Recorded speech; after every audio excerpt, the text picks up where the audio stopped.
Siham. If they want Bashu's wool, I get all the money, right? Well, you raised him. What'll I buy? I never had money before.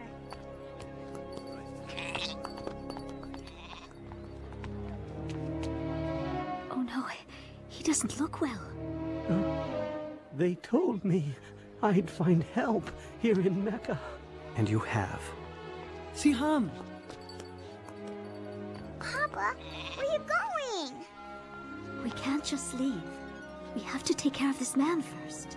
But what about Bashu? Remember what the Quran teaches about charity, Siham.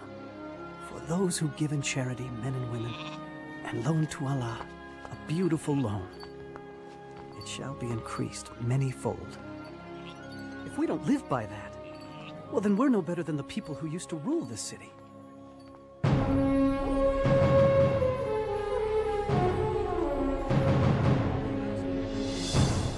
You know, Siham, Mecca was a different place then. Hundreds of idol gods surrounded the Kaaba. And for people who were poor, like myself, life was very difficult. Why, thank you, sir. I'll take that. When I loan money, I expect to be paid back. Please, I need it. My family is hungry. You should have thought of that before. Hey, get him!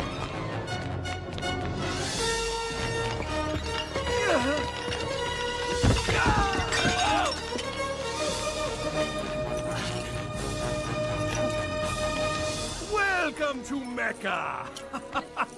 You've all traveled so far. Remember, be generous in your offerings. Very generous. And the gods will bless you. What? Oh, great and holy Shazar. Now I've given you everything I own. You're paid to polish, not to pray, Sumaya. It's the pilgrimage season. I want these gods to shine. Oh, Mecca, thy name is kindness, and thy virtue is like a flower in full bloom. I paid you. Now give me the answer. Patient, Suhail. The prophecy of the divine arrows cannot be rushed. Oh. Well chosen, Suhail.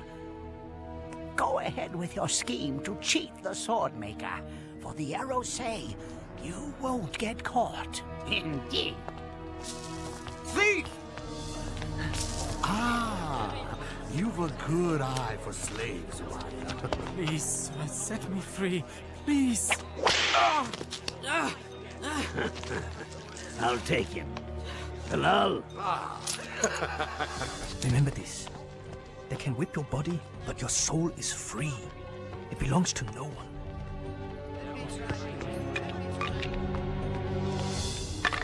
You! Out of the way!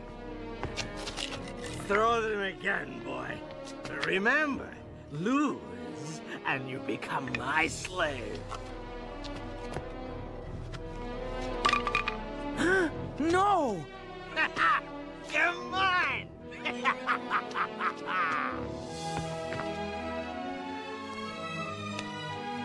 Thank you.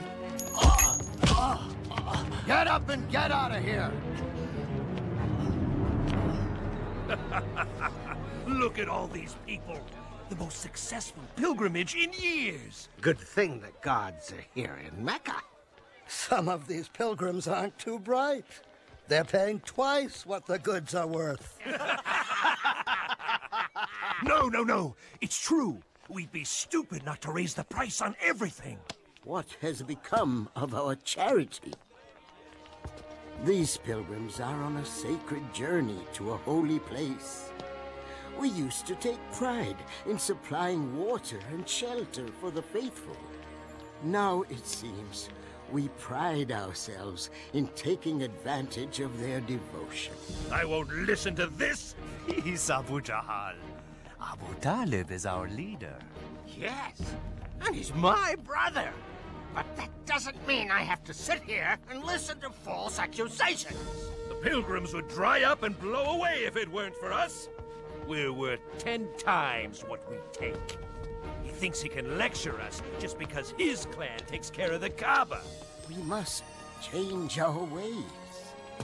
Careful, Abu Talib. Change can be dangerous. Little did Abu Talib know that the nephew he raised, Muhammad, peace and blessing be upon him, was about to change the world forever. For at that time, at the age of 40, he was climbing toward a cave outside the city, to be alone, to pray and ponder. He was troubled by all the injustice of Mecca.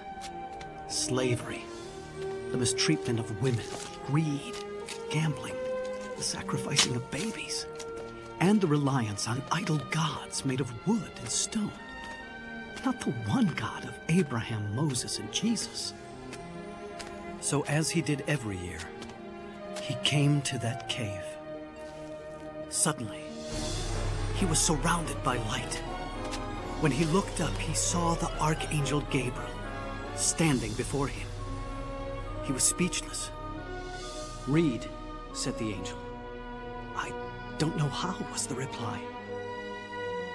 Gabriel repeated his command 3 times, and each time the reply was the same. And then Gabriel taught him. "Read in the name of your Lord the Creator. He created man from a clot of blood. Read. Your Lord is the most bounteous who taught the use of the pen. He has taught man what he did not know." And then Gabriel vanished. Muhammad, peace and blessing be upon him, shook with fear and confusion. He stumbled out of the cave and ran for home. He doubted what he had seen, but on his way down the mountain, Gabriel appeared again and said, "Muhammad, you are the messenger of God, and I am Gabriel." He tried to turn away, but no matter where he looked, Gabriel was there, repeating his message. "Muhammad, you are the messenger of God, and I am Gabriel." Once the angel was gone, Muhammad, peace and blessing be upon him, struggled for home. When he finally arrived, he was shivering. He asked Khadija to cover him. He told her everything he had seen and heard. He told her he feared for his sanity or that he had become possessed.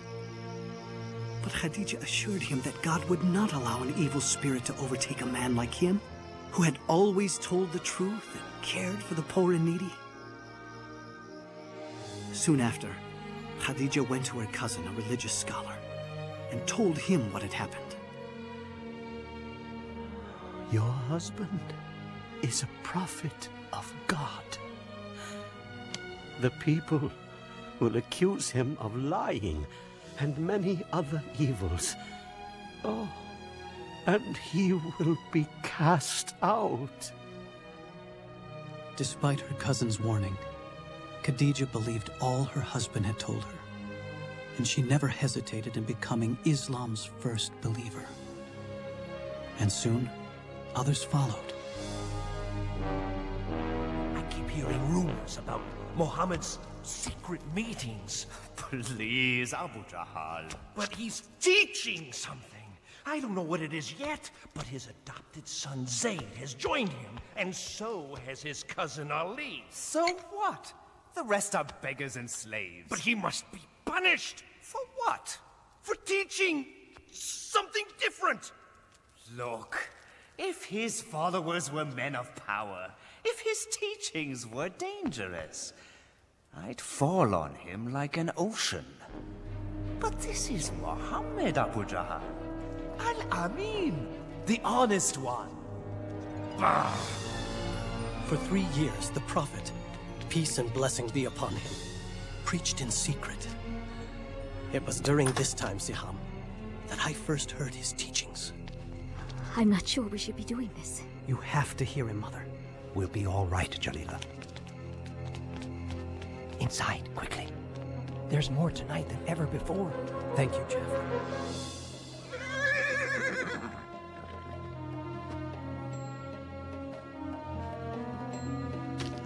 Where do you go every night? To hear a prophet of God. What a feeling to learn the way of Islam from God's messenger. Peace and blessing be upon him. His revelations, the Quran, offered the most beautiful words we had ever heard. He taught us all the gods of Mecca are powerless. There's only one God, the God of Abraham, Moses, and Jesus. And you have to surrender everything to him. There's no such thing as rich or slave in the eyes of God. All are equal. And the poor aren't to be put down and despised. They're to be cared for. The Quran says, in the name of God, the merciful, the compassionate, the most honored of you in the sight of Allah is the most righteous of you. Women aren't possessions. They're God's creations and just as important as any man. Respect them. The earth is a gift from God. Treat it gently. You are its caretaker. And remember, you will all be judged according to your deeds. Many became Muslims that night. We showed our faith with a simple pledge. There is no God but God, and Muhammad is his prophet. There is no God but God. And Muhammad is his prophet. No God but Allah. And Muhammad is his prophet.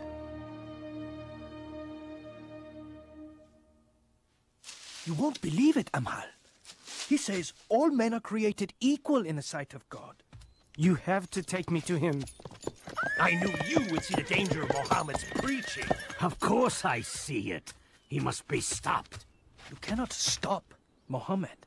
What? Bilal, come back. You'll be whipped. They can whip my body, but not my soul. Fine, then leave your soul there, but get your body back here. What do you know about Muhammad? I know he is a prophet. Prophet? You see? It spreads like a disease.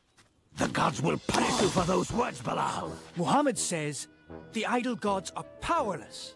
Ah? Powerless? Powerless, he says. A slave says all the gods are powerless. Now, what do all of you say about Muhammad's harmless teachings? Our nephew preaches against us, Abu Talib? We also believe in an almighty God. Well, yes, but we don't say all the rest are worthless. What harm can be done by it? Those who listen to him are the poor and weak. Not all. They have been joined by Abu Bakr